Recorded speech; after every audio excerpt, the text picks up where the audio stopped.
प्रथम अध्याय। एक समय नैमिषारण्य 88,000 ऋषियों ने श्री सूत जी से पूछा, हे प्रभु, इस कलयुग में वेद विद्या रहित मनुष्यों को प्रभु भक्ति किस प्रकार मिलेगी तथा उनका उद्धार कैसे होगा।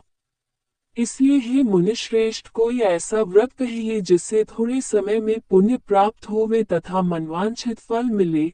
ऐसी कथा सुनने की हमारी इच्छा है। सर्वशास्त्र ज्ञाता सूत जी बोले, हे वैष्णवों में पूज्य, आप सबने सर्व प्राणियों के हित की बात पूछी है।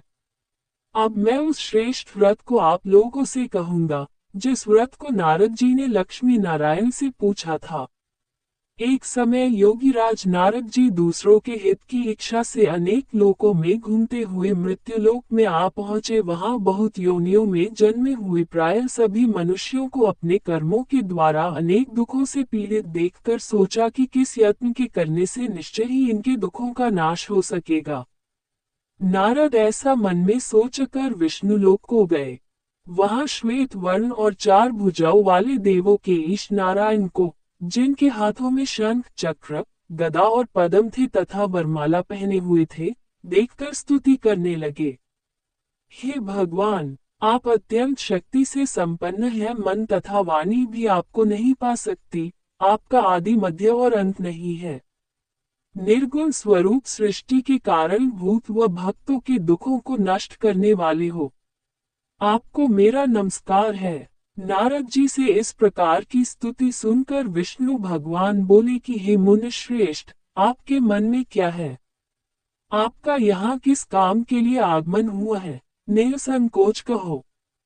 तब नारद मुनि बोले, मृत्युलोक में सब मनुष्य जो अनेक योनियों में पैदा हुए हैं, अपने कर्मों के द्वारा अनेक प्रकार के दुखों से दुखित हो रहे हैं। हे नाथ, मुझ पर दया रखते हो तो बतलाए कि उन मनुष्यों के सब दुख थोड़े से प्रयत्न से ही कैसे दूर हो सकते हैं। श्री भगवान जी बोले, हे नारद, मनुष्यों की भलाई के लिए तुमने बहुत अच्छी बात पूछी है। जिस व्रत के करने से मनुष्य मोह से छूट जाता है, मैं वह कहता हूँ, सुनो। बहुत पुण्य देने वाला, स्वर्ग तथा मनुष्य लोग दोनों में दुर्लभ एक उत्तम व्रत है। आज मैं प्रेमवश होकर तुमसे कहता हूँ, सत्यनारायण का ये व्रत अच्छी तरह विधान पूर्वक करके मनुष्य तुरंत ही यहाँ सुख भोग कर मरने पर मोक्ष को प्राप्त होता है। श्री भगवान के वचन सुनकर नारद मुनि बोले, उस व्रत का क्या फल है? क्या विधान है? किसने यह व्रत किया है और किस दिन यह व्रत करना चाहिए?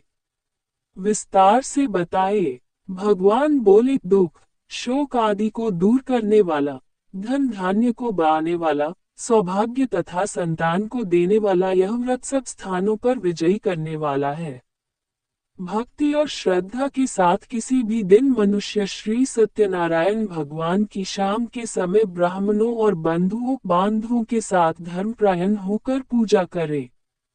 भक्ति भाव से नैवेद्य, केले का खम, घी, दूध और गेहूं का चूर्ण सवाया लेवे।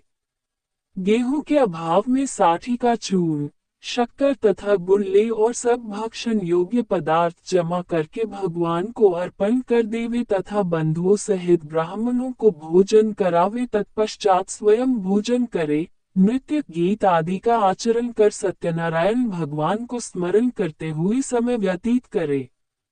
इस तरह व्रत करने पर मनुष्यों की इच्छा निश्चय ही पूरी होती है। विशेषकर कलिक काल में भूमि पर यही मोक्ष का सरल उपाय है। इति श्री सत्यनारायण व्रत कथा प्रथम अध्याय संपूर्ण।